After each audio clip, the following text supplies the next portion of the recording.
Testing 1, 2. Wonderful.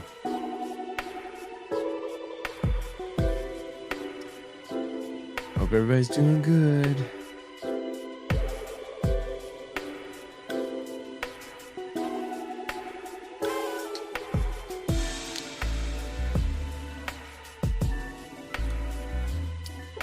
Fun times ahead. Fun times ahead. Let people filter in and then we'll get the show started. On my headphones. Where they at? There they are.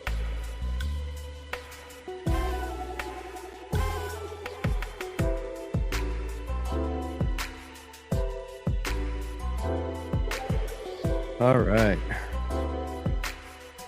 Let's turn this bad boy down a bit. There we go. How's everybody been? It's been a few weeks. But my touring schedule is finally done. Well, that's not true. I have one more trip, but for the most part, it's done.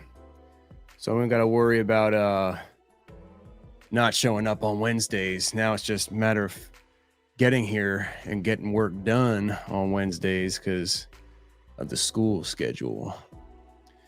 So what's on the docket today? I'll tell you what, I ordered a teleprompter for my setup here, and that should be in tomorrow. And so I don't know if I'm gonna be able to hook it up right away tomorrow because I don't know if I have all the parts. I have to see what it comes with. But theoretically, I'm going to have a teleprompter right here over the camera lens.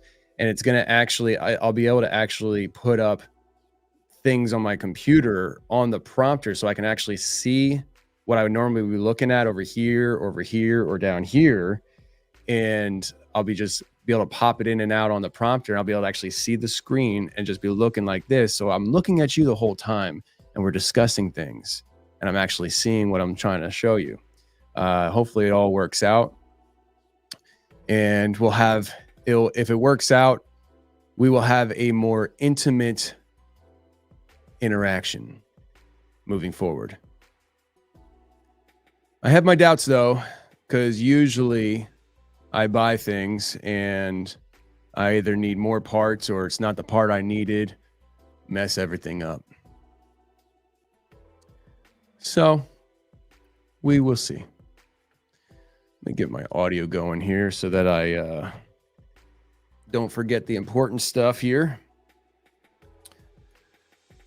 How's everybody been doing, though? Let me pull up the chat here while I get this thing going. Let's see here. My channel,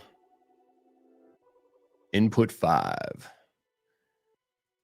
The computer channel, input 11. Both set to record.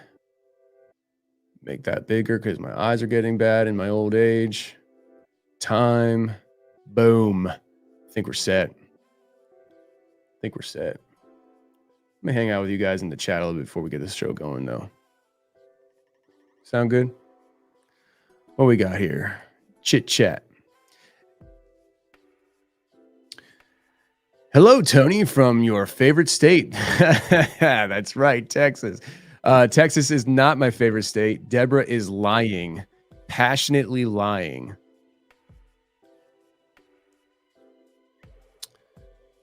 What do we got here? We got Booze and Juice says, good morning, big guy. I don't know if that's sarcasm or if it's actually morning time for you.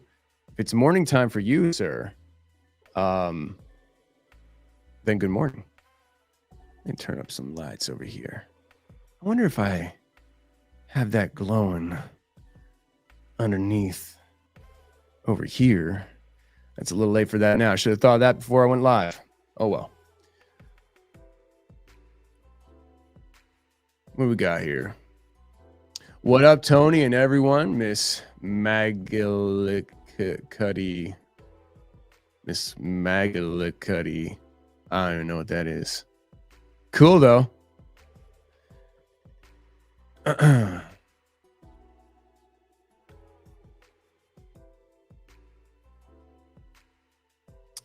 This looks like a nice comment. Let me read this without reading the whole thing. Hey, dude. I want to just say I really, really like your content.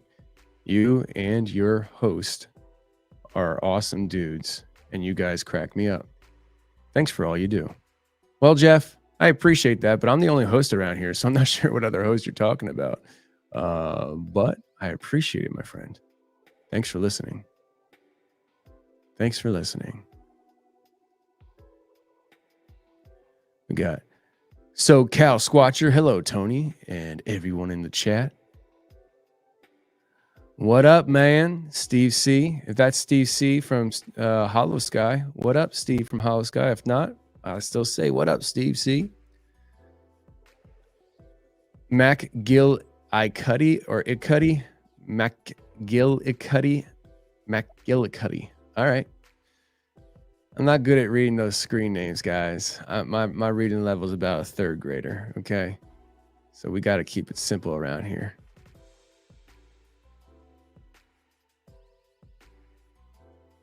Head trip. I'm not sure what that means, but cool. Missing Man was awesome, by the way. Thanks, Boozin. Thank you, sir. We got huge solar flares today. Energy is heavy ATM at the moment. I got that one. Boom. Get outside and just exist for a bit. Touch grass. I wasn't touching grass yesterday. No. Today we'll touch grass, though. What is this person saying?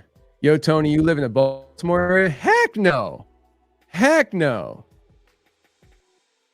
I used to live in the Philly area, but I don't live in Philly no more either. Northeast, out of here. Or actually, I'm out of the Northeast. Boom, gone.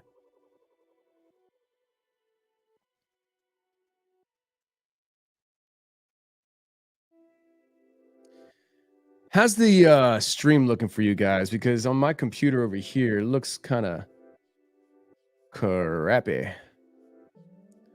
We're going to get the show going here in a second. Let me just double check my stream here. Might be a bad stream day. Depends on how many people are in this building using internet. Depends on how good the stream can be.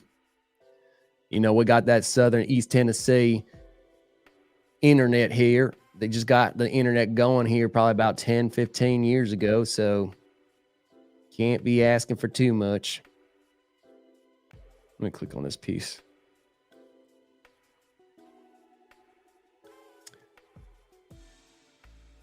That ain't too bad. I've seen worse. If it's bad on your platform, head on over to YouTube. It wasn't too bad. It's not the 4K imagery that I like, but it ain't bad. All right. Let's do this. See where this goes.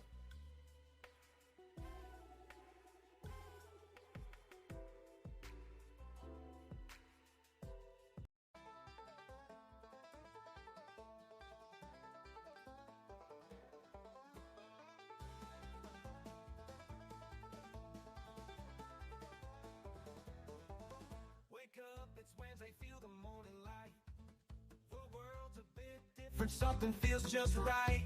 Coffee's brewing strong and the day's brand new. Weird Wednesday, wake up, here's a song. Not wake up though. No wake up.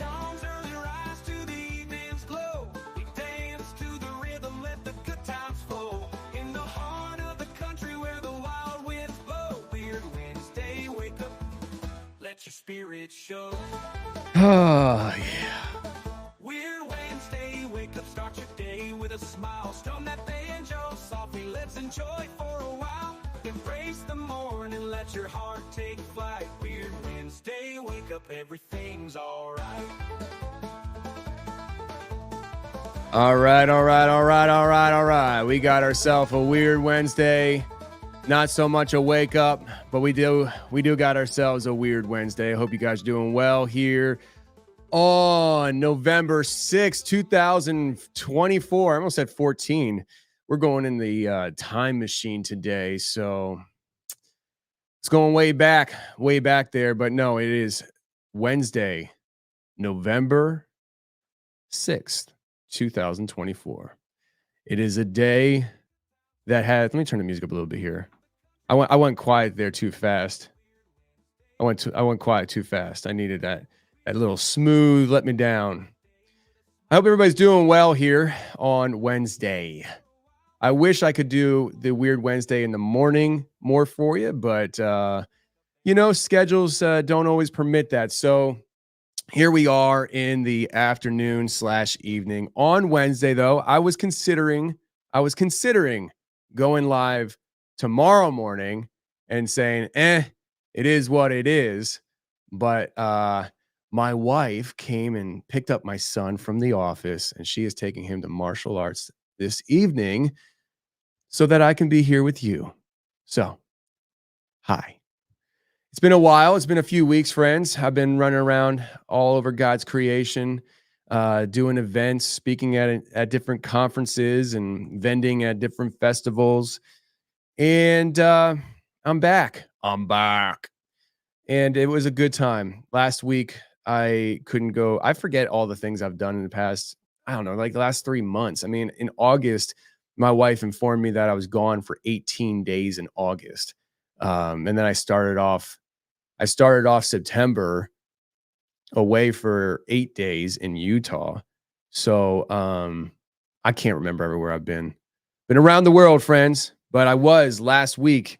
I didn't have to leave the state last week. I was in Nashville for Blurry Con. That's why I couldn't be here, because I was traveling on Wednesday and getting things together to leave town.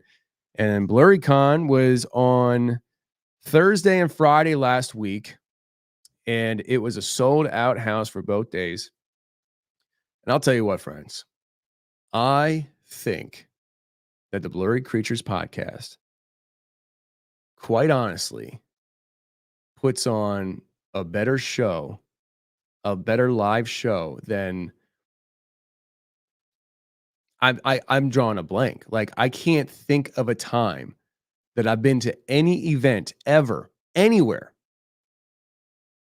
in the podcast game, in this cryptid paranormal world, any venue, any event, any conference, any festival that put on a better show than Blurry Creatures at Blurry Con. 2 years straight. I kid you not. I get no commission off of ticket sales. I'm telling you, just out of the honest to God goodness, out of my heart, Blurry Con is a must go to event. And I think that y'all need to start listening to Blurry Creatures if you don't already, so that when these events happen, you can pop in and get those tickets before they sell out. Because this year, the event sold out in, I think they said 24 hours or 48 hours. So, I'll tell you guys, it was a fantastic time. And a lot of people were there that, like last year I went to Blurry Con, and, people knew who I was, but this year it was just different. It was just a different energy. Like, I don't know, like the love and support that I got from people at Blurry Con this year, blew me away. It blew me away. So everybody who maybe attended Blurry Con and is listening or watching this right now, thank you very much for all the love and support that you showed me last week. And I wasn't even the main attraction. The Blurry Boys were. But it was just a really good time. And I wanted to just kind of take a second and just acknowledge that, because, we can get bogged down with everything that we do. And, I was saying in the pre-show here about touching grass. Well, it's kind of in a sense touching grass when we get to go to these events and make eye contact with the listeners. It's a very special experience. And I can't think of one experience that is more special than the experiences I've had at Blurry Con. So thank you very much for everybody who showed up. Thank you very much for the Blurry Boys for welcoming me. We're in the beginning of the show and I can't even talk, friends. Anyways, thanks very much. Blurry Con was awesome, friends. This episode is brought to you by Merc Merch. Get your Merc merch. right there, man. I'll tell you, Alien Tactical, the charcoal t-shirt. This is the new design I've been talking about. I love it. So this is the design on the back. You got the big alien with the nods on, night vision, and then on the front is the logo on the chest pocket. So new design, and we are going to be coming out with um, a hoodie very soon. I am gathering the funds for it to invest in the hoodie, but I should be stocking the shelves with a hoodie fairly soon, in time for Christmas for sure. And the biggest selling T-shirt that I have is the Always on the Hunt. So that is by far the most popular design. This one right here, I have it in black and olive, and the light olive is by far the fan favorite. And so, what I'm going to do is I'm going to put this on a hoodie for y'all for my first hoodie. Instead of taking a shot in the dark, because hoodies are expensive to produce. Instead of taking a shot in the dark as to what you guys will like for the first hoodie, I know you'll like this design. So, we are going to do Always on the Hunt for the first hoodie. This is the Always on the Hunt in black, but we're gonna. I don't know what color we're gonna do it in yet. To be honest with you, I don't know. Probably not olive. Probably not black. I don't know. We'll see. Let me know what you think. What do you think? What color should we do it on? We're definitely going to do that though. So, Merch this episode is brought to you by merkmerch.com. You can get your merch at merkmerch.com. Thanks very much for everybody who's been purchasing the swag. It's been awesome to see people getting that good stuff. And the more people enjoy it and purchase, the more I can produce more designs for you guys and make this world go round for everybody. So I am trying my best over here to conduct myself in a professional manner and have a business that operates smooth as possible. So, friends, let's get into it. We have some things to talk about. And I know technically this is late to the party because everybody started talking about it right away. I understand. It's a lot to talk about. But I couldn't just I just didn't want to go and just rattle off about it at random. I wanted to wait till I was ready to talk about it. Unfortunately, I'm a little late now, but it is what it is. Tucker Carlson.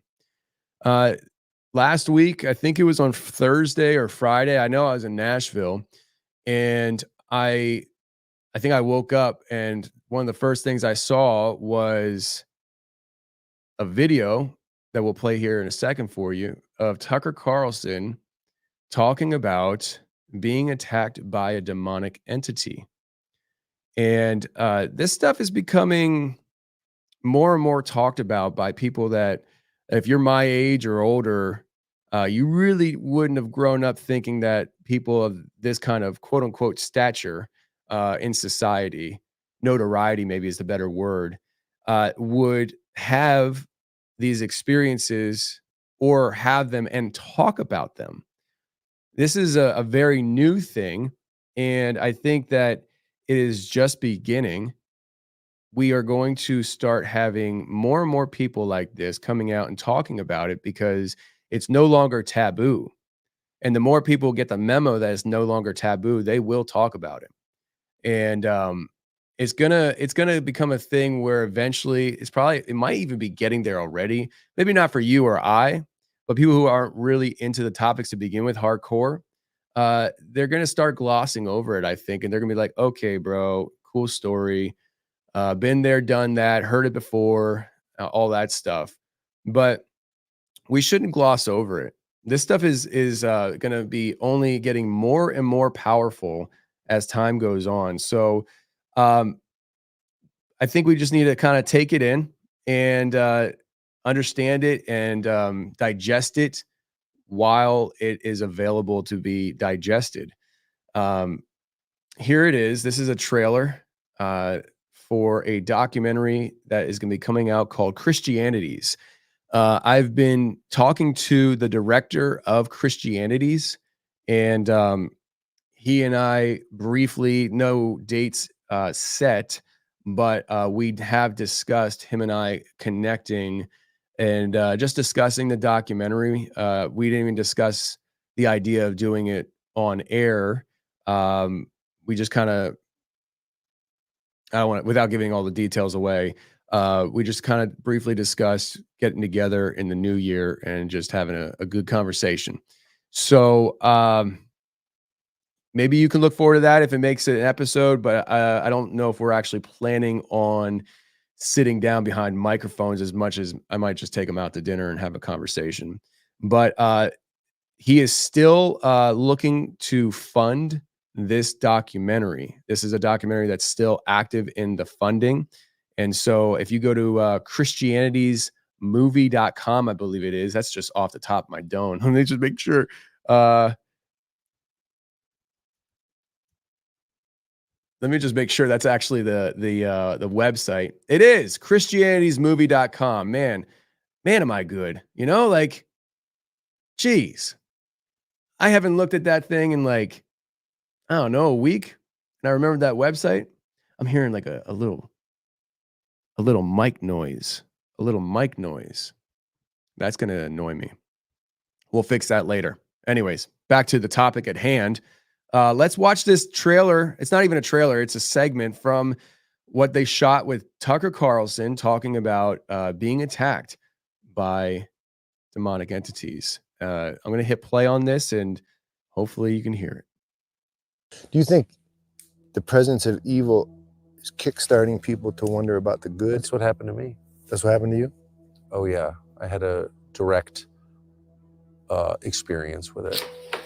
In the milieu of journalism or just? Nope, in my bed at night, and I got attacked while I was asleep with my wife and 4 dogs in the bed and mauled. Physically mauled. In a spiritual attack by a demon? Yeah, by a demon. Or by something unseen that left. Is that right? Claw marks on my sides, on my... So it left physical mark? Oh, they're still there. Yeah. 1.5 years ago. Was your wife terrified? I know you were. I wasn't. I was totally confused. I woke up and I couldn't breathe and I thought I was going to suffocate, and I walked around outside, and then I walked in and my wife and dogs had not woken up, and they're very light sleepers. And then I had these terrible pains on my rib cage and on my shoulder, and I was just in my boxer shorts, and I went and flipped on the light in the bathroom, and I had 4 claw marks on either side underneath my arms and on my left shoulder, and they're bleeding. Wait, they were bleeding? They're bleeding, yeah. No, they're actual claw marks. And I sleep on my side, so I wasn't clawing myself. I don't have long nails. And they didn't fit my hands anyway. But yeah, that happened. So I'm not from a world where things like that happen. I never heard of anything like that happening before. I had no idea what that was. I knew it was spiritual immediately. You did? Okay, that was going to be my question. Yeah. I don't understand to this day. I'm not going to put it. You didn't try to refute the spiritual part in your own mind. You went right into the. Well, it didn't make any sense, and it doesn't now. But I'm not from a, what do they call it, faith tradition that talks about things like that or even acknowledges their existence. Like, there's nothing like that. I've never heard anybody say anything like that in my whole life. What was the next day like? Well, the next morning I woke up and I thought that was the weirdest dream I've ever had. And then I saw blood on my sheets and I realized that was not a dream at all. I called my assistant, who was like the only evangelical Christian I know, well enough to call with something bizarre like that, totally bizarre like that. And she said, oh yeah, no, that happens. Yeah, people are attacked in their bed by demons. What? What are you even talking about? Yeah. So, I mean, I'm not leaving anything out, and I'm not pretending to understand that. I can only say what happened to me, and that did happen to me. And then I was seized with this very intense desire to read the Bible, which I then started without any study aids or anything. I bought a Bible that didn't have any. I'm not interested in editorializing in the Bible. I just want to read it and see what's in there myself. I have very low levels of trust for Christian pastors, most of whom, I'm just not a fan at all. And sorry to say that, but that's how I feel. And so I don't want to hear other people's opinions. I just want to see what's in there. And so I spent 1.5 years reading it, and then I started rereading it. And it was just a transformative experience for me, but I'm not, holding myself out as someone from whom you could get theological advice, because I'm Sure, not. of course. I don't know. I don't understand any of it. But yeah, Do you that think happened God to me. allowed the demon? I have no idea what happened. All I know is I was dead asleep with my wife and dogs, and I woke up with claw marks on my rib cage underneath my arms, and it didn't even make sense. My arms would, anyway, whatever. No one has to believe me. I don't care. Doesn't matter. But that happened to me, and so I just was like, wow, that's real. Whatever that is, I'm even not sure what it is. It's But very real. And so then that presence of that evil yeah. launches something. There it is. ChristianitiesMovie.com. I noticed that the video is lagging there, so I'm going to start trying to move some of these links of videos over to the desktop to see if that helps at all. Maybe I need to empty my laptop. Maybe the storage is getting a little bonkers, so I apologize if it wasn't as smooth as it should be, but definitely, hopefully you heard it. And what do you guys think? If you're on YouTube, I didn't get a chance to put the link in Facebook or Rumble today. But if you are on YouTube and you're watching right now and you want to join in the conversation and share your thought and opinion, in the description is a link that you can hit and join me on video. Don't be shy. I welcome everybody to hop on with me and share your thoughts on it. Now, my thoughts are that I think this is going to start happening more and more. I think eventually you're going to start seeing more and more prominent people that you never thought would come out and talk like this.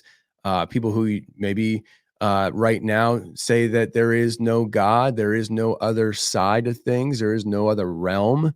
And they're going to start coming out and sharing their experiences. And what do you do with that? What do you do with that? We've been looking into this stuff for a very long time. And for the longest time, I think we've all been kind of conditioned to the idea that we're the crazy kids in the corner that nobody believes. And we got comfortable with that. We don't really know what to do with this newfound attention. All of a sudden, people are looking in our corner, looking at us and asking us for our opinion on things that we talk about. We're supposed to be the social rejects. Yet here we are. Very, very prominent people in our culture and society are starting to come out and talk about their attacks with the demonic realm, with their encounters with UFOs, with their interactions with God.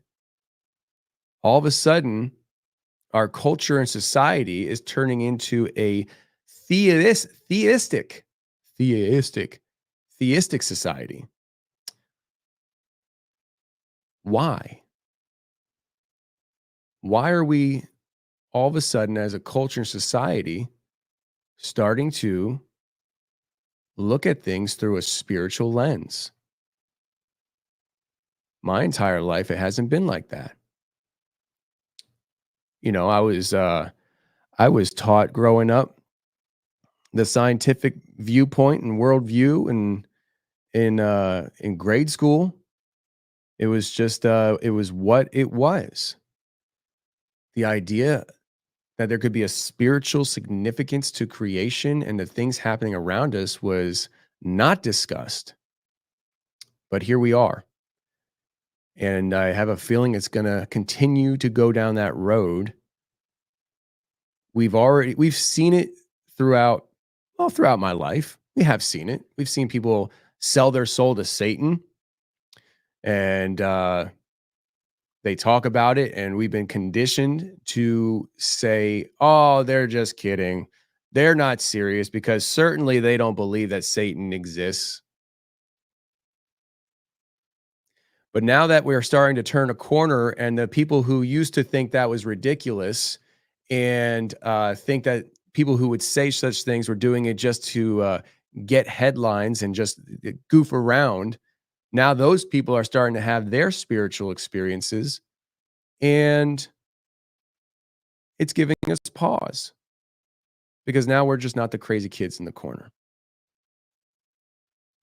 Welcome to the stage, friends. Are you ready for the main act?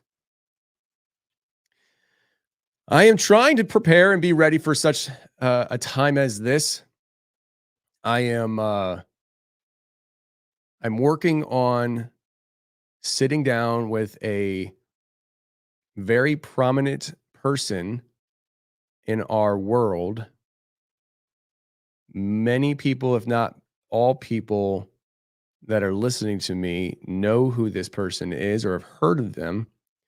And our first sit down will be just together, again, probably out to dinner or something to break bread.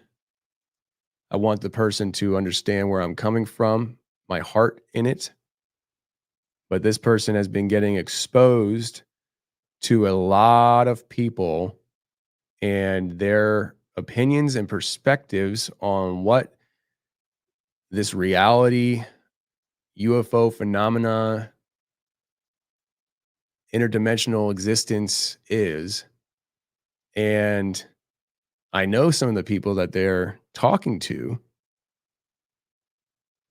and I don't know if it's the most healthy thing. So I reached out, and we're going to be sitting down to talk, just to offer another perspective on things. It's always good to have options. It's always good to hear other people's opinions and thoughts on topics that you think you know about. So that's what we're going to be doing. And if the relationship blossoms and if it goes well, maybe we'll bring them in studio for an interview. But I don't want to jump the gun. My main reason for reaching out was to offer perspective as somebody who has talked to hundreds of people on these kind of topics, and gaining my perspective through people's experiences. I have a unique perspective and message to share, I believe, because it's not based off of my singular encounter or experience with something. It is my experience and encounter with hundreds of people who have all had their own experience and encounters. So I'm going to bring the Rolodex. I'm going to bring the search engine of weird to the table, and we'll see what happens. But stay tuned for that. I'm hoping that the conversation goes well. I could have done it on the phone, but I don't think my heart would be relayed as well just over the phone. So we're going to be scheduling a time to sit down and have a heart to heart. So what do you guys think? You think Tucker Carlson was attacked by a demon, or do you think he had a bad dream and started scratching himself like a wild dog, like a dog man? We had Hunter on for what, episode 510, I think it was, and he had that dream of the dog man, and he woke up with cuts and scratches all over his back after the thing attacked him in his dream. And you could easily say that Hunter had a bad dream and he clawed himself awake until that dog man appears before Hunter about a month later in the woods with his 11-year-old son and escorts him out of the woods. What do you do with that? What do you do with that? I do not know. But listen, we have a new person on the watch.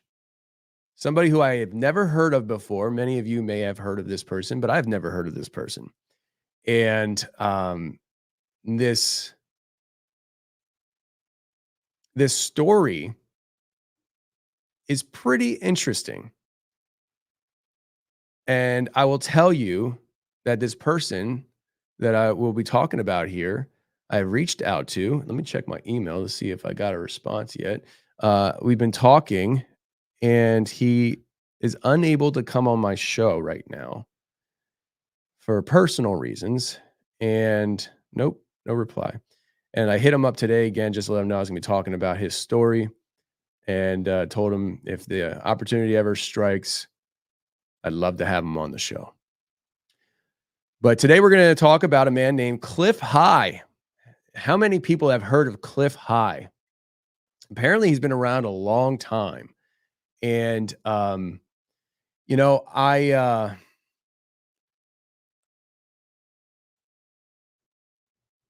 this guy, I'm trying to think of how I'm going to relay start this story for you. In the early 2000s, and I'm going to play some videos here too, so that maybe some people can explain it to you better than I could, maybe. But since it's my show, I'll give it a crack. What do you say? In the early 2000s, Clif High, or in that time frame, he developed a method, a practice, possibly a technology.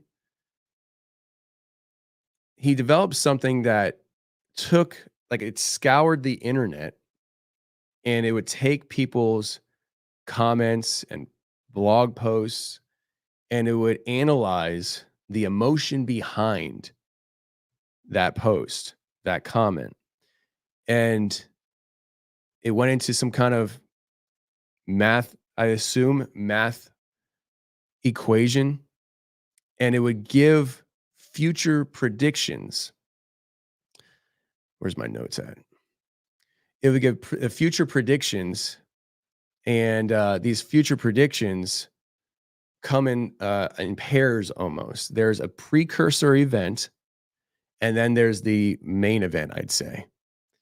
The precursor event is something that is going to happen that marks the initiation of a future event. And in 2009, Clif was doing this, and it has something to do with remote viewing as well. I haven't got a good grasp on that. I watched about 3 to 4 hours, probably no, that's a lie actually. I watched about an hour and 40 minutes ish of Clif talking about this stuff, this situation. And to be honest with you, very hard to follow. He's a very, very smart person, so it's not his fault that he's hard to follow. It's my fault because I'm a bit brain dead compared to Clif High. He's like a 70-year-old man ish, and he looks great for his age. Sharp as a tack. Sharp as a tack. All right, we're gonna let that one go. And he talks about in 2009, he ran this equation, or this, whatever this is, these bots scouring the internet, and it kicked back a result, a precursor event. And that precursor event came back as a Rogan-Trump interview on a TV show of some kind. And this is where I feel like the remote viewing comes in, because there is a sketch of it, and I think he's the one who sketched it. And if you think back to 2009, Rogan definitely had his show, but it was in his basement, having friends come over. I think Bobo from Finding Bigfoot was on Rogan when Rogan was operating out of his house's basement. And needless to say, it was not the show it is today. And the picture that was sketched was Trump sitting on the right side and Rogan sitting on the left side, the wide view of the studio like we see at times during the broadcast. Trump's in his suit, Rogan's sitting there at the table. It is a sketch of the interview. And this was predicted back in 2009 as a precursor event, a timestamp of something to start. It was it's the beginning of an initiation, something being initiated into full-blown activity. And by Clif's understanding, I'm trying to remember how he said it during his broadcast, because I don't think he's the one who felt comfortable saying this number. I think it was his partner, the guy who did a remote view for him. But 39 days. 39 days is the topic, or not the topic, the number of conversation here, because the precursor event of the Trump Rogan interview, 39 days after that interview, there's supposed to be some kind of UFO battle in the skies. This is predicted in 2009, before they were talking about UFOs in the government, before it was cool to talk about it, and we were just the kids in the corner talking about weird things that nobody wanted to hear about. And now we're center stage. So in 2009, this prediction of the Trump Rogan interview, and then once that happens, 39 days later, or around 39 days later, and I think Clif is the one who was not sold on saying that number as the timeline, but I think it was his partner, who we'll get to in a few minutes here, that was more of a fan of that. I could be misspeaking, but there's supposed to be this intergalactic, interdimensional, however you want to look at it, war or battle in the sky of UFOs fighting UFOs, and also human technology like planes involved as well. So from what I gather, there is going to be some kind of, I think the common perspective on this is that there's a trio going on here. There's a three-way battle. There's the UFOs versus the UFOs, then the humans are fighting the UFOs, and maybe the UFOs are fighting the humans too. And it's just like, this three-way triangle battle thing going on in the sky. And if you do the numbers, I mean, 39 days left, 39 days later, we would have it around the beginning of December. So you're saying probably about what, December 2nd or 3rd. I think the interview dropped on the 29th. Where was I that day? I remember that dropping the 29th. What was I doing? That was a day that I don't remember. I just remember I think it's the 29th, if I remember correctly. It was a Friday. So was it the 29th? It doesn't matter. Doesn't matter. The numbers take us to about the beginning of December. We can expect, according to this number, some kind of intergalactic battle, interdimensional battle of the skies. So that is my understanding of this. And we're going to dive into some people who maybe are more familiar with Clif himself, Clif's friend, and we're going to let them speak as well. But I have to get these links off this laptop and move them to the desktop if this one video works. If this video works better for me, we're going to move everything to the desktop, because I think the laptop is getting a little bogged down. When I do these broadcasts, I usually use two computers for them to save on, what would it be, CPU? And usually the laptop's the one that's golden. Maybe I should restart it sometime. I haven't done that in a few weeks. Share screen. There we go. All right. Let's check this out. This is so wild. Oh, So you this- can't hear that. Hang on a second. Let me unmute. What we got here? This is so wild. So this man called Clif High developed a software program over 20 years ago that scanned the entire internet and analyzed thematic patterns and language that people were using all over the world to predict the future.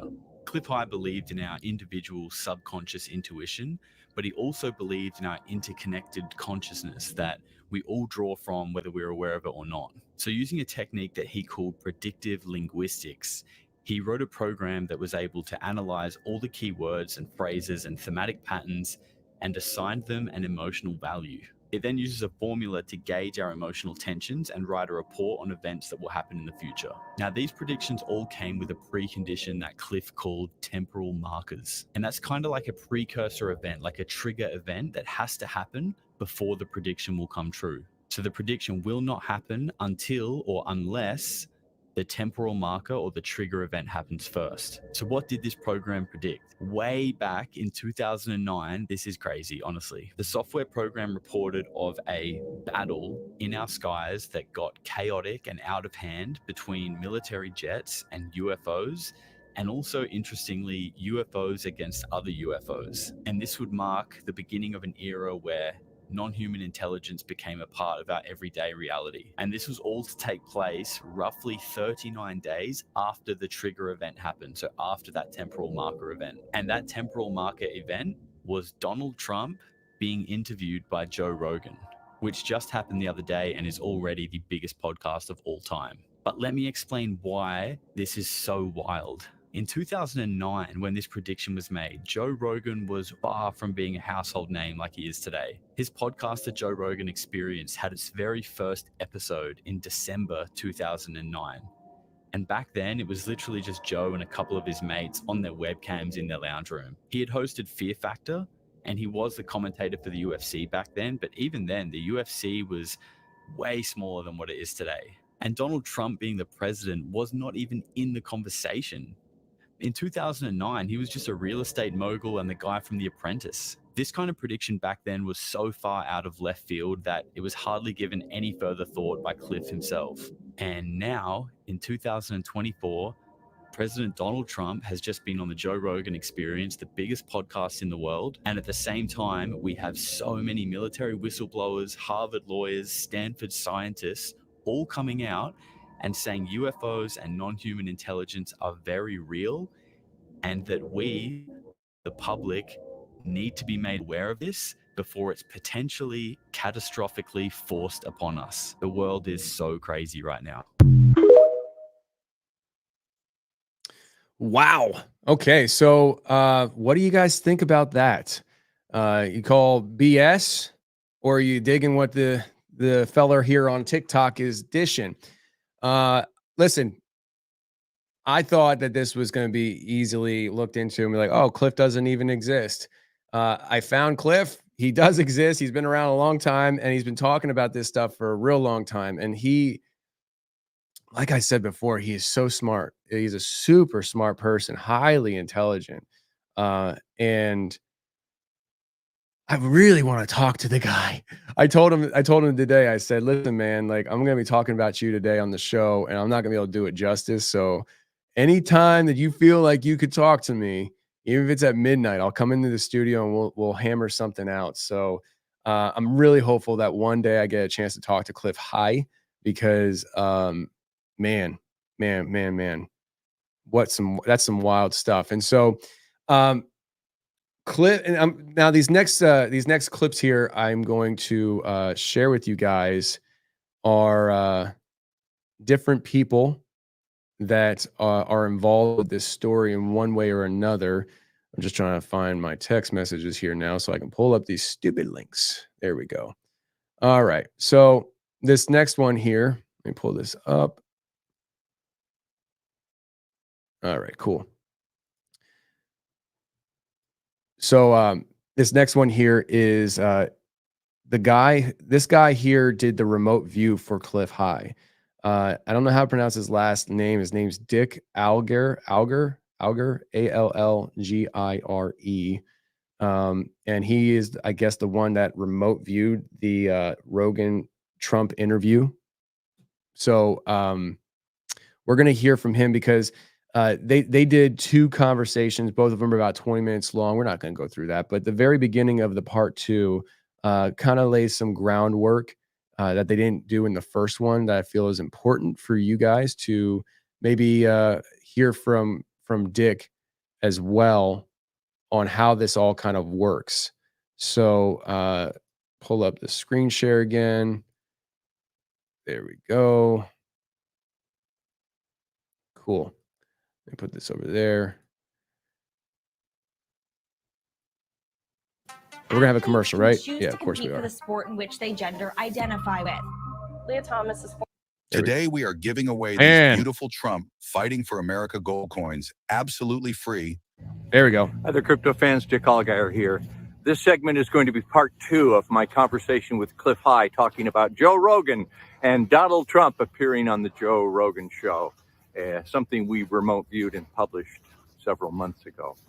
We need to preface this. I need to explain something which we didn't really talk about in part one. Clif High is probably, well, undoubtedly one of the most brilliant people I know. He's a computer programmer, and several decades ago came upon an interesting discovery. He found that humanity has a sort of collective unconsciousness, a collective consciousness, and people can subconsciously, without knowing it, predict the future. And they, in fact, do so in their everyday interactions. And he found that people, when they discuss things on the internet in various forums, they could be talking about their favorite guitar, they could be talking about their garden club, they could be talking about cars, they could be talking about politics, religion, any number of things. And Clif High designed and unleashed what he calls web bots to go out and scour the internet to pull the lexicon of basic conversation that people were having. And he would analyze that and found that it would predict major events. I know that's a mouthful, but it really is. Clif can explain this better than I. And there are better explanations posted on the internet. But Clif, in 2009, this was over a decade ago, started getting data about some type of new kind of television show. The word podcast wasn't widely in use at that time. So he knew it was some kind of interview or talk show, but he didn't know exactly what kind. And he knew there was going to be a significant marker involving someone having one of these new kind of talk shows. Turned out it was Joe Rogan. We were tasked earlier this summer to take a look at this. We did it blind, and we got some interesting data. So what does that mean about sci-fi world? Where are we going? That's what we're talking about with Clif today. Listen, this is, I got to talk to one of these guys. I reached out to Dick as well. I haven't heard back. This is a phrase that has been popping up a lot in these videos, sci-fi world. I think it's a phrase that Clif uses pretty heavily. And he's even been posting on social media about the reality of sci-fi world rising and how we need to be ready to explain what's going on to the normies. Clif sounds like my kind of guy, you know? Like he sounds like my kind of guy. He goes straight woo-woo and is unashamed by it. I love it. I love it. So that was Dick trying to explain this whole process with us. And I'm glad that he even said that, because he's like, Clif would be able to explain it better than I could. And they're buddies. So I don't feel as bad not being able to explain exactly what this is all about. And listen, like I said, I watched a lot of stuff with Clif, and man, like he's one of those guys that I'm just trying to catch everything that's flying over my head. Just give me a little bit of it. Just give me a little bit of it. Trying to retain just a little bit, man. Slow down. And in the one video that he started, he started out talking about the complexity of this stuff. And I forget how he said it, but basically he was saying, it made me feel like he was saying, if you don't understand it, it's because you're stupid. And I was like, oh, I'm a moron. I mean, I know I'm a moron, but you don't got to tell me like that. You got to give it to me gently, man. Jeez. So, I don't know, guys. I mean, hopefully one day we can get this guy on, because it would be a fantastic conversation for what we can grasp of it. Maybe you guys would understand it more than I would. Maybe you guys would get it and be like, Tony, it's easy. It's simple. I get the concept, you know, I understand that, but I'm just trying to, I don't know. He uses big words. I think he's like a former scientist or something. He uses big words like that I've never heard of before.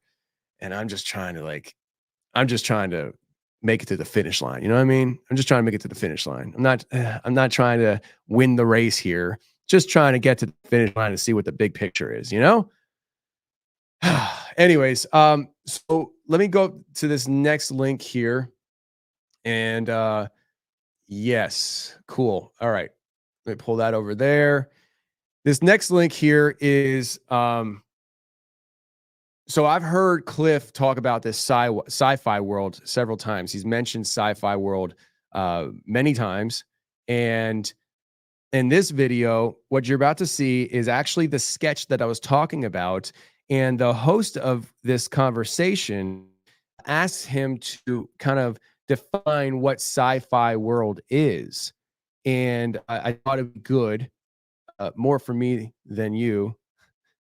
Self-serving over here, just trying to learn and understand in front of everybody. So let's do this together, friends. Let's go on this magical journey, hearing the man himself talk. You should be able to see that. There we go. Very good. Very, very good. Let's get through these commercials. Even though Born Primitive brand, I just ordered shoes from them today because I liked what I saw. Why can't I hear anything? What happened?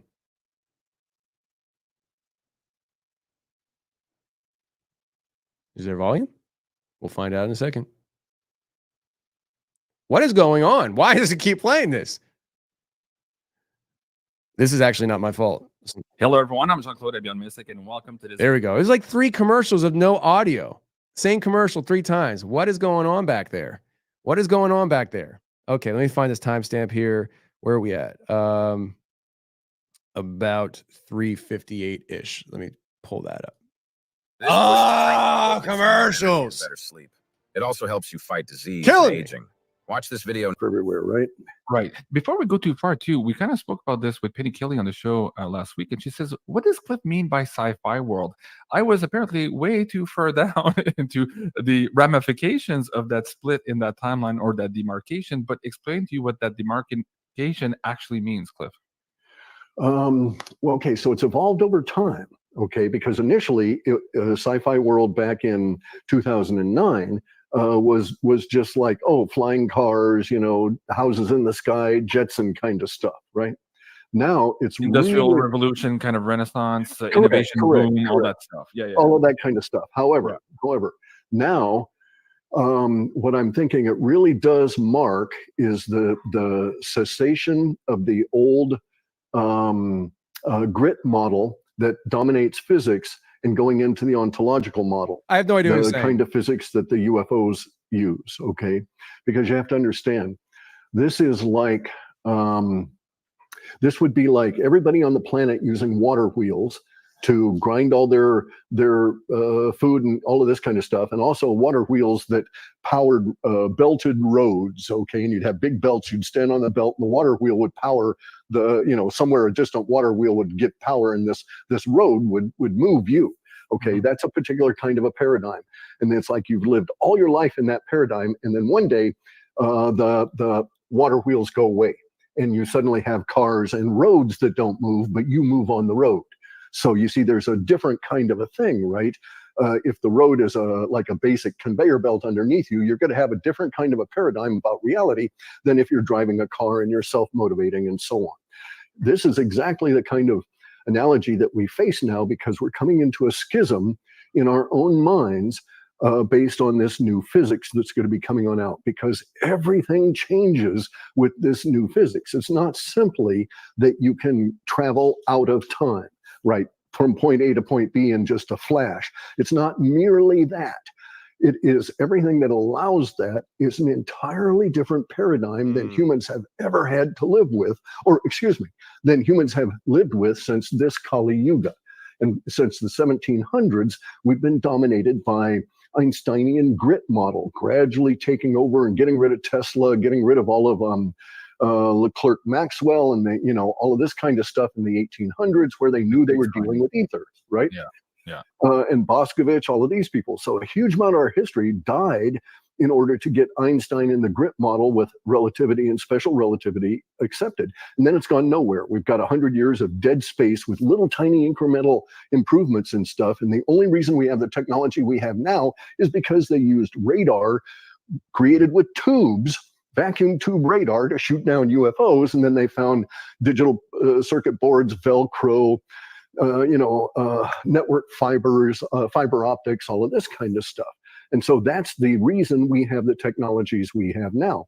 If we had not had those crashes and we had not had Einstein, we would have been much further along, because we were on an invention level that would have taken us to the sci-fi world in the early 60s, right? But we were right, but they got rid of Tesla in the 20s and 30s, and then after just flatlined, we were just plateaued. I think wow. Okay, so I understood a little bit of that. He uses words that I've never even heard before. So I like the guy, though. I like him a lot. I would love to talk to him. But the sci-fi model.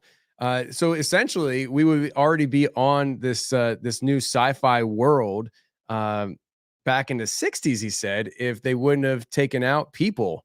And so there's that. This guy's super duper intelligent. He's appearing on the Deep Woo Woo podcast or YouTube or Rumble channel. 73,000 followers on this Rumble channel.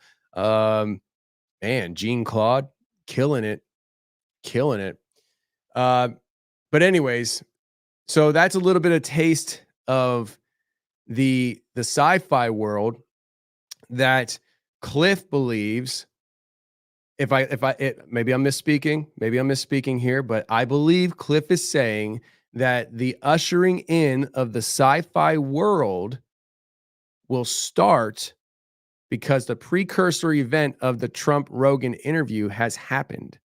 Now, Clif, I don't believe, wants to say the 39 days. I think that's somebody else. I think it might have been Dick.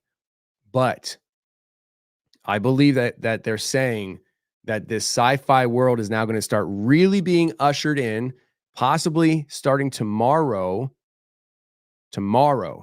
Not this big scale battle, but the normies, as he says, are going to start waking up, and possibly tomorrow, the sci-fi world will start being ushered in a way that we haven't seen yet before. So look forward to that. I got one more thing here with Clif that I find very interesting that I don't believe has a direct connection to this Trump-Rogan prediction precursor event, but it certainly is sci-fi world-esque. Before we do that, though, we got ourselves somebody on the line, friends. We got somebody that popped in here. And we're going to bring them up here before we get to more Clif. So we got, what's your name, man? Alex. Alex, how you doing, brother? Oh, fabulous.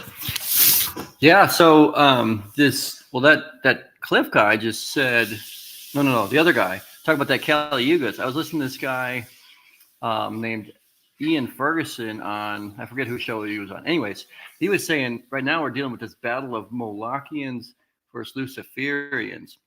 And so when you look at Trump and Elon and so you look at this stuff and you go, oh man, Trump's a Luciferian. Oh man, Elon's a Luciferian. But really, that's good because we're going from the Molochian guys get all their energy from like pedo stuff or something. So we're going from like worse to bad, allegedly. Be careful with that word, please. Oh, yeah, sorry. The P word. Thank you. We're live.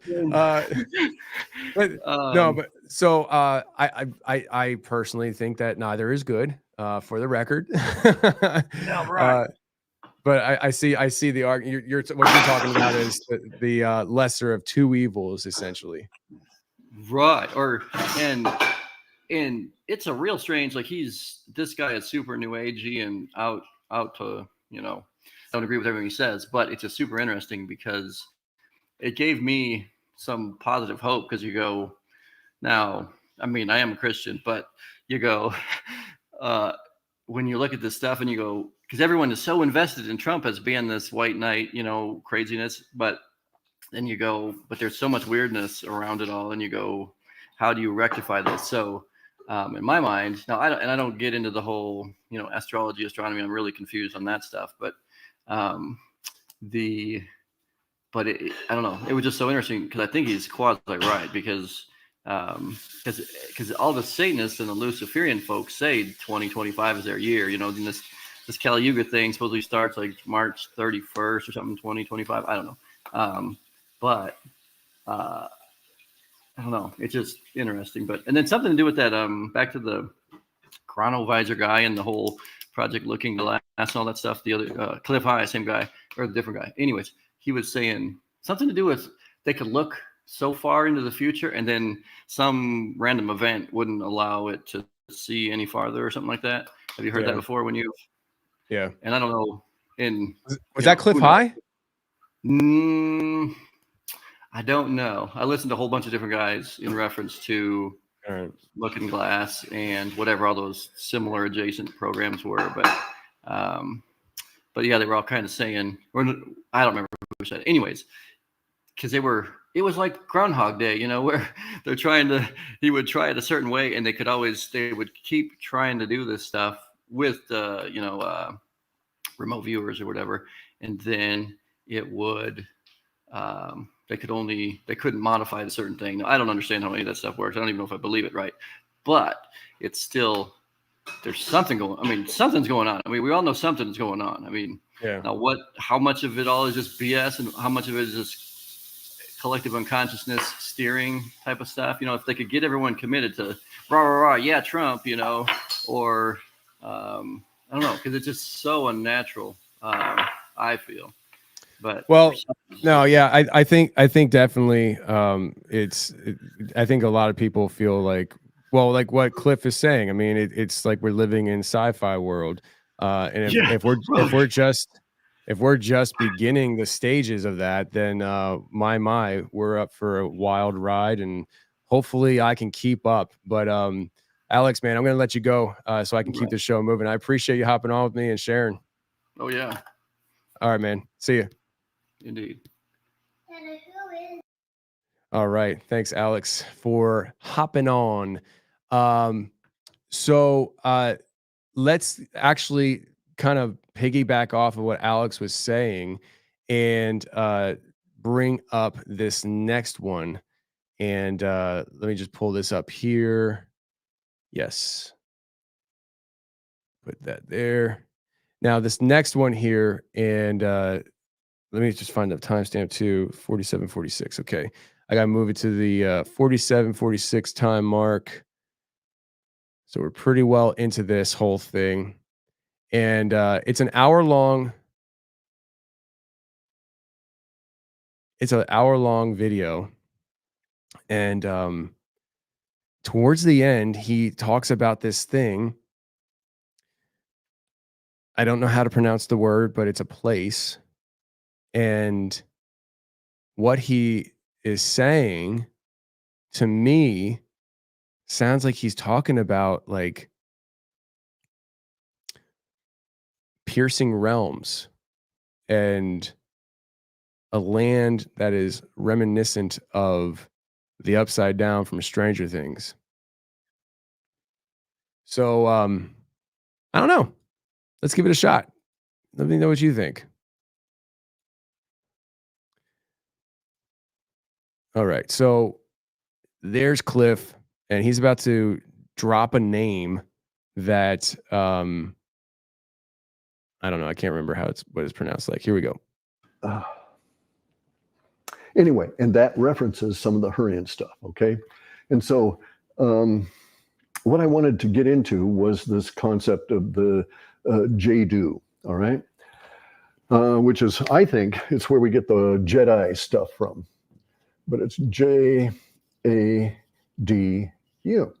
Now, it's a long vowel and long U. Okay, so Jadu is a word that comes to us from Hurrian and comes all the way up to Farsi.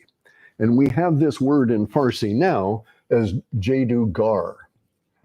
Gar is a word that means in Hurrian, It means doer in the body. It's a very interesting word, okay? Because gar is not a person. Although nowadays, in some of these languages up in here, they just translated it as meant a person. And that was not what the Hurrians meant by that, okay? The Hurrians meant by that very specifically local consciousness, that which motivates the body.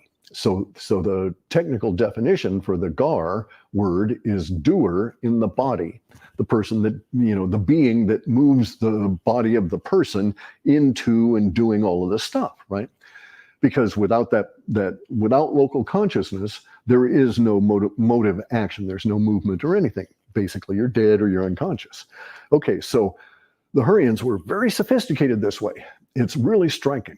Okay, now it's not a mystery to me because I know that they were coming from a much more advanced age and that we were all dropping down into the stupid years of the Kali Yuga down here. And so Hurrian back in this, I bet you that the information we get out of Hurrian by way of Avestan and Sanskrit goes way back into the Golden Age and was part of a much, much more rich and sophisticated understanding. But anyway, so these primitive people, the Hurrian guys, had a very complex understanding of what we would think of as like metaphysical shit, okay? And in Hurrian, they defined a spot, a space, okay? It's not a place, or it is a place, and can also be thought of as a space, but it's not material. So for the Hurrians, okay, so let me say that in Farsi, and most of these top 4 languages from Old Persian onward would define Jadugar or Jadugar, so Jadu, Jedi, it would define them as a magician. That's not what the Hurrians meant by that word, okay? Because this was, the Jadu is a place. And I understand why these other languages define it that way, because Jadu is the place from which our concept of magic arises. Okay, so get this. The Jadu is the space, or it's the place immediately on the other side of the life-death barrier. So it doesn't have a referential point. It's not like you can say it's over in that other room, right? But it very definitely exists because you're going to go there and you're going to find it when you die, all right? Everybody does. And so the Jadugar, the Jedi, are those doer in the body that, in the term of the Hurrians, are exploring this place on the other side of the life-death barrier. And they had it defined, okay? But it's not a definition. They had quite clearly defined it. And I actually think a lot of our understanding of meditation arises from these people. But anyway, they had it defined, and you can't. So in their culture, I'm imagining, because we don't have a ton of stuff from them, but I'm imagining that this thing is widespread enough that it appears in many different other languages, all referencing back to them, this concept. But I'm imagining that it was widespread enough that the word was would be taken as basically a socially understood reference. So you could say, oh, where's your cousin? Oh, he's thinking about doing a trip in the Jadu, and that would make sense to somebody, right? But anyway, the Jadugar were the people that explored this area on the other side of the life and death barrier. From my reading, I'm pretty convinced that that's the same place that I call hyperspace, that I explored with psychedelics.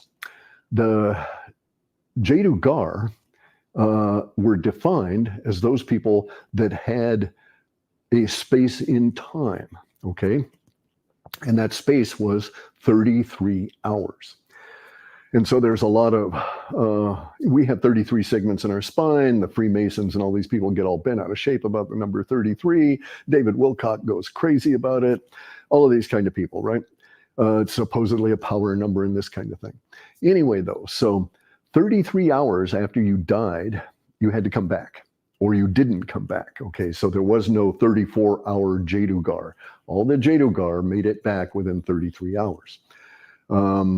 There's reasons to suspect you cannot come back if you're there longer than 33 hours for a lot of different reasons. But these people were mapping it out. So they had an approach and a way of getting into hyperspace that either involves psychedelics or it involves something like, self-suffocation, or who the hell knows what kind of bizarre shit they were in. Or maybe it was because they were coming out of the more golden age and they had some kind of technology, some kind of machinery. In any event, though, so this idea of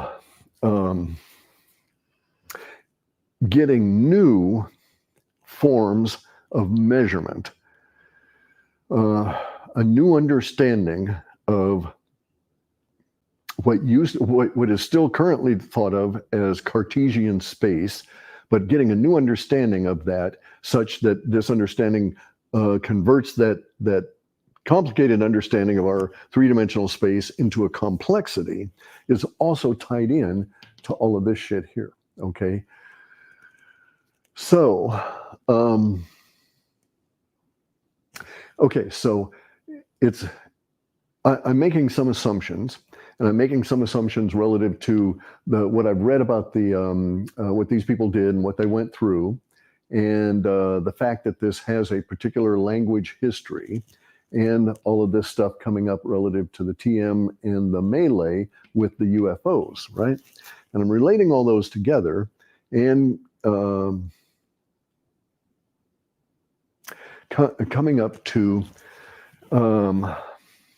this forecast that goes way back into the 2009, also was reaffirmed in 2019, and was actually, we were able to, I think it was probably 2017, and we were able to apply a descriptor to it that made some sense, okay? So along with the melee and all this other stuff going on, the visible contention, and then whatever the hell is happening here on the planet, somewhere on Earth, a human or a group of humans, or maybe it's already been done and we'll find out about it in that period of time, they're going to discover this like intergalactic interweb, okay? So in other words, they will discover that there's communications going on constantly around us, and to a certain extent, what we think of as Akashic records may be a concept that could be applied to vast galactic civilizations talking to themselves and to each other and putting data out in a particular space that is, in my opinion, I think it's transiting through hyperspace. I think that comes into it. But anyway, we'll discover this level of communications. And I'm of the opinion, I've got a couple of quick opinions that are going to annoy people, but I'm of the opinion that our...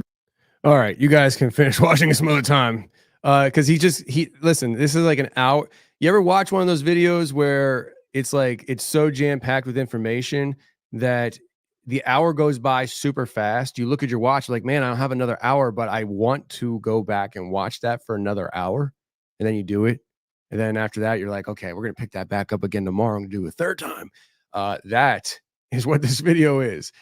So you guys can have fun with that for sure. I'll try to remember to add the links to the description. No promises. No promises. Please don't email complaining that I didn't add the links. If I forget, I forget. They're on video here. Do some sleuthing. You'll figure it out. I figured it out. You can too. So to me, Jadugar sounds like he's describing a place that people go and explore. They have a time limit on how long they can be there before they can't make it back. That sounds a lot like a lot of things. Like you could go with the upside down, but you could also go with the astral projection idea of things when it comes to people going out of body, astral projecting, the silver cord, and the idea that the silver cord can get cut. Therefore, if your silver cord gets cut, you cease to exist, you die. What if exploring Jadugar is something that is reminiscent of something like that, where after 33 hours, your silver cord is stretched so thin, it just evaporates. I don't know. I've never astral projected. I certainly hope to never astral project unless God has preordained it. And I'm still asking the Lord, pass that cup on to somebody else, please. I ain't trying to drink from that one. I just want to stay in my body. I just want to stay in my body, Lord. Pass that one on. All right. So sci-fi world is upon us, according to Clif. We got 39 days left till all craziness breaks loose in the skies and lasers are shooting at other things shooting lasers, and our primitive weapons are trying our best to keep up in the battles. And we got this pretty cool video here for you from our newly elected president for the second time, Donald Trump. Let me stop this screen share here and share the screen again. There we go. So there he is. There he is. Freeze frame that face. It's a funny looking face. All right. So speaking of sci-fi world is upon us, and we got the guy who's taken the White House for the second time in 8 years, talking about future technology and possibly flying cars. Let's take a listen to what Donald J. Trump has to say about such things. Another big opportunity is in transportation. Dozens of major companies in the United States and China are racing to develop vertical takeoff and landing vehicles for families and individuals. Just as the United States led the automotive revolution in the last century, I want to ensure that America, not China, leads this revolution in air mobility. These breakthroughs can transform commerce, bring a giant infusion of wealth into rural America, and connect families in our country in new ways. So U.S.-based car makers and manufacturers will also be rewarded. So listen, I would listen. If I heard that in 2016, if I heard that in 2015, I would be like, come on, bull crap. This guy's already been in the White House and he started a whole new branch of our military called Space Force. And he's hanging out with the likes of Elon Musk. That seems like it has Elon Musk's name all over it. So listen, I don't have a Tesla. I'm not a big fan of self-driving vehicles right now, at least. I reserve the right to change my mind, but I'm not a big fan of what Elon's doing with the Teslas and, you know, the self-driving vehicles. I hear too many conspiracies that you know, these things are driving into other vehicles and they're taking off and you have no control over them and they're glitching. Listen, man. Listen. I'm going to stay in my F-150. Good old dinosaur fuel. And I'm just going to ride that one out, you know? So when it comes to vertical takeoff vehicles for families, I'm not into it. I'm not into it. I'm the guy that used to be really scared to fly. Now I've been flying so much in the last year to 2 years that not scared anymore, but not a huge fan either. Now, the idea that I could have my own flying vehicle and be in control of it makes me a little bit more comfortable than getting on a plane, to be honest with you, because I got trust issues. Captain, what were you doing last night? Were you drinking? What were you and the stewardess doing? Huh? Gonna interrogate the captain before he takes that plane off. I want to know how aware you are, sir. But me, If I could fly my own vehicle, I'm more on board with that than flying on a commercial plane, to be honest with you. But I'm less on board with that than driving a Tesla. So that's like the rankings. We got Ford F-150 on dinosaur fuel, electric Tesla that runs into vehicles and crashes at random, flying personal vehicle that I keep in my driveway and take my family to dinner in Connecticut anytime I want. Commercial planes. Way, way, way, way down on that list. Don't trust them. Boeing, sorry. Don't trust you. What do you guys think? You guys want that vertical takeoff vehicle? Be more expeditious in your commutes to work? Maybe these vertical takeoff vehicles will go and they'll be self-propelled. You don't have to even fly them. You can smack the kids in the back seat for yelling too much or something. You can eat your bowl of cereal safely. Oh, alarm's going off. I'm supposed to be at church in 25 minutes. But yes, maybe you could let that thing fly itself. You get there faster and you get to eat your cereal without driving with your knees. I think I'm talking myself into this. Friends. Wow. We're living in sci-fi world. We just are. Anybody my age or older, even younger. I mean, listen, let me think here. Space Force 2018, 2017, something like that. So anybody who was probably born, let's just say the year 2000 and later. This is sci-fi world. This wasn't supposed to exist when you were born and when you were growing up as a kid. Here we are. We're talking about driving vehicles that already are happening, rockets being caught by robots off of the ocean, flying vehicles like the Jetsons. Man. Wild times. It's only going to get crazier. I'm here for it. I wonder what the world's going to be like when my kids are of driving age. My son's going to be turning 7 very soon. Wow. So he's 9 years away from driving. Is he 9 years away from flying a vehicle? Not in my house. No. Not in my house. We're going to keep that on lock, just like social media. No flying vehicles. No Instagram till you're 18. And for my daughter, you ain't getting married till I'm dead.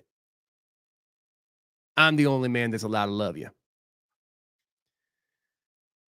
Wild times. I hope you guys are ready for this, though.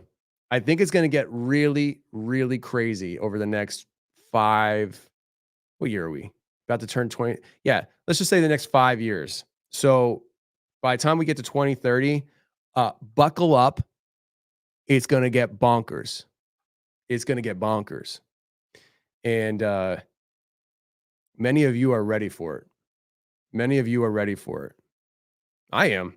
I was reading, I'm still reading. There's a book, Return of the Gods by Jonathan Cahn. The Return of the Gods by Jonathan Cahn. And in the second chapter of that book, if you're an OG listener of the Confessionals podcast and you share my theological perspectives, you read that second chapter of that book and you will put it down and run around your room out of just pure energy because you've been saying, and finally somebody's confirming. You've been saying. That's what happened to me. I had to read the chapter like 2 times before I could move on because I was missing half the stuff because I was just like, what? Crazy book. Return of the Gods by Jonathan Cahn. Check it out. I don't know. Maybe we'll have Jonathan Cahn on the show one day. Maybe we'll bring him in studio. That'd be fun. I don't know if he does studio visits. He's a pretty busy guy from what I hear. So we shall see. But things are getting crazy. Where's that last one? I have one more thing for you guys. At least I thought I did. Oh, here it is. It's already on this computer. So this is I saved this for last because it's a little off target. Okay, it's a little off target. This is not something that is really talking about what we just talked about for the last hour and a half, but a little bit. Who wants to talk about portals in Detroit? Yeah, I know you do. Let's do this. Share this screen, Instagram. Because I was praying against this thing. But look, watch this. Look at this. Refresh. Portal for the local principalities. Now, if you saw my last video, you know about the stones and what I mentioned about the rituals. Look what it's called. Transcending. Come on, guys. Really? If you can't, I don't even, do I have to explain this? Now, I actually came here before and I prayed standing here. I'm going to show you. Right there. You know what happened? My feet started burning when I saw, because I was praying against this thing. But look, watch this. Look at this.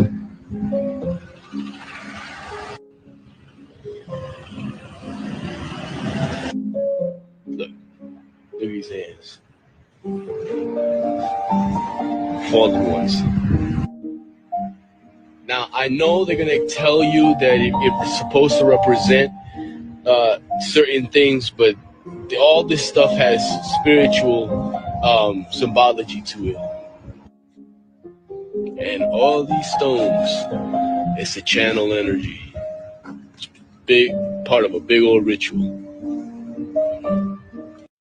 Giant. All right. So there we go. All right, cool. So I don't know. I thought it was an interesting video. I'm not saying it's a portal or anything like that. That guy's probably I don't know, on planet 9, 10, 15. I don't know. But I found it interesting. It looks kind of portally, and the swirls and all that stuff. So, you know. Portals to Jadugar? Is that how you pronounce it? Jadugar. Portals to Jadugar. What do you think? Samuel Lofton, thanks for the super chat, friend. Thanks for the super chat. Tina says, okay, where's your proof? Come on, Tina. It's a video. How are you going to prove it? Touch grass, Tina, and have fun. Thanks for the super chat, though, man. And let's give a shout out here to Vanessa Mitchell for becoming a channel member. Shout out to Vanessa Mitchell for becoming a channel member and professional YouTube watcher. Well, you found the right place. You found the right place, professional YouTube watcher. Thanks for becoming a channel member here on the Confessionals YouTube channel. I just found out last time I broadcast with you guys that I can actually, like, the StreamYard actually separates the comments from the super chats and the member stuff. So I can give proper shout outs. So thanks for all the love and support, guys, on this channel. And, you know, listen, this is a weird Wednesday, and I don't know if I relayed the message very well to you guys. I feel kind of dead inside. I feel like I failed you on this broadcast. I had a much higher opinion of how this was going to come out of my mouth when I started the broadcast. And here we are bringing it in for a landing. And I hope we relayed some interesting food for thought for you. It's Weird Wednesday. We're not trying to you know, break mathematical formulas. We're just trying to chill and relax a little bit and get through the week. I mean, how many of you guys were up late last night? You know, oh, look at that, Colleen Bowman. I haven't seen you in a while. How you doing, Colleen? She said, you did fine, Tony. Thank you very much. Thank you. Look at that love and support from everybody. I appreciate this. So you know, we were up a little late last night. I should say we as in me. My wife went to bed at like 1, but I just couldn't stop watching. I was watching Larry Ragland from The Big Picture on YouTube last night. Shout out to Larry Ragland. He did a live broadcast for I think like 7 or 8 hours. And I just rode with him for a while, just watching it in and out. I was popping around, but Larry does a good job. I like him. He's a good dude. He's a pastor down in Birmingham, Alabama. Birmingham, Alabama.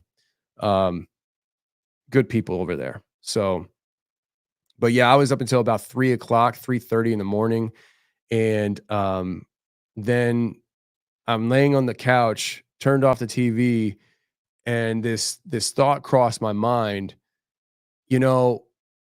If I go in the bedroom right now and lay down that bed, my wife is going to roll over in a pitch black room. She's going to roll over and stare at me with those red bloodshot eyes because she's tired.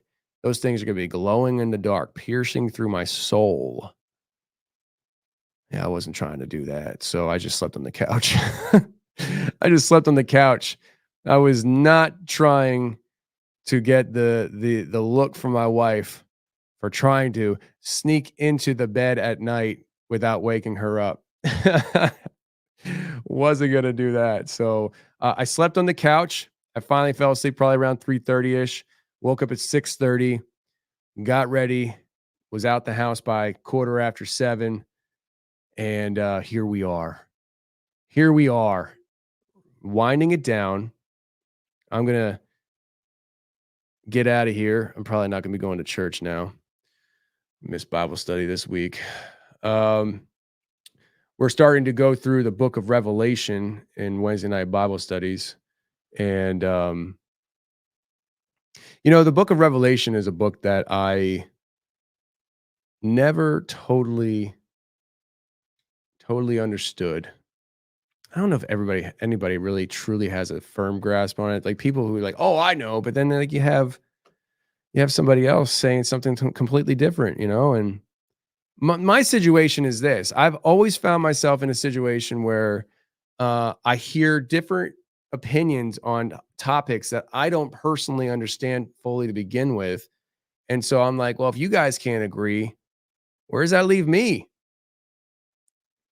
And so I just kind of try to live life humbly and just understand I'm not going to know everything. I'm not going to know everything. And that's okay. Well, friends, let's start bringing some music in here. Kind of do it softly for you. What do you say? Some lo-fi music. I'm starving. I haven't eaten anything today except for a bag of and what wasn't cashews? What were they? Almonds. Bag of almonds. A little baggie of almonds. Pretty hungry right now. Yeah. Well, that's another weird Wednesday, friends. Not a wake up, but it's a weird Wednesday. And I hope you enjoyed it. Hopefully helped you pass some time, some new food for thought, maybe.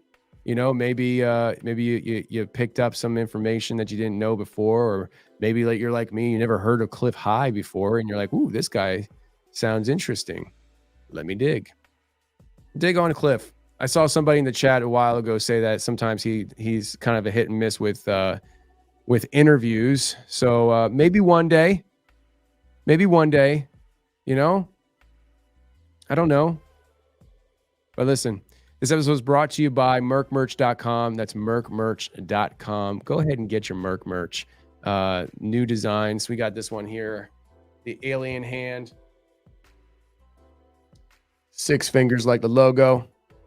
Got the hat, and hoodies coming soon. The Always on the Hunt Bigfoot t-shirt, the #1 seller by far, is going to be a hoodie, and I hope you enjoy it when it comes out. So it'll be I'm thinking it should be here in time for Christmas, because we have everything printed up and made and then warehoused so that when you guys order it, we can have somebody just go pick it off the shelf and ship it out to you. I'm thinking as long as I get it in by the second, get it on the shelves by the first or second week of December, we should be good with you guys getting it for Christmas. Also, community note, PSA, the last 2 weeks of this year, we are going to have guest hosts of the show once again. And then the first week of 2025, we are going to have a guest host of the show as well. I am taking a 3-week breather. That way Jack can travel to Pennsylvania and visit family for the holidays, and you guys still get quality content. So look forward to that. We got some good people lined up to guest host, and yeah, it's gonna be a good time. So looking forward to having that breather. I appreciate you guys tuning in and hanging out with us, and I'm gonna get out of here. Peace. Oh, wait, wrong one. Hitting the wrong buttons. Gosh. Here we go.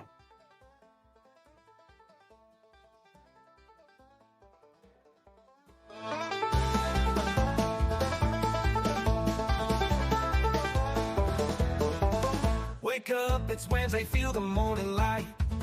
The world's a bit different, something feels just right. Coffee's brewing strong and the day's brand new. Weird Wednesday, wake up, here's a song for you.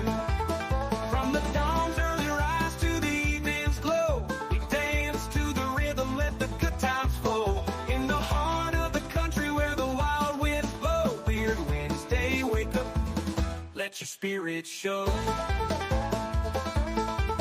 Weird Wednesday, wake up, start your day with a smile. Strum that banjo softly, let's enjoy for a while. Embrace the morning, let your heart take flight. Weird Wednesday, wake up, everything's alright.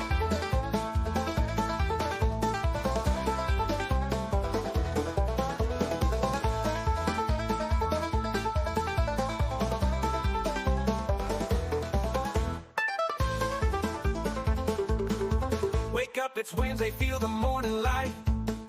The world's a bit different, something feels just right.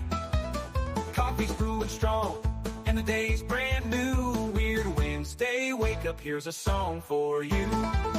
From the dawn's early rise to the evening's glow, we dance to the rhythm, let the good times flow. In the heart of the country where the wild winds blow. Weird Wednesday, wake up, let your spirit show. Weird Wednesday, wake up, start your day with a smile. Strum that banjo softly, let's enjoy for a while. Embrace the morning, let your heart take flight. Weird Wednesday, wake up, everything's alright.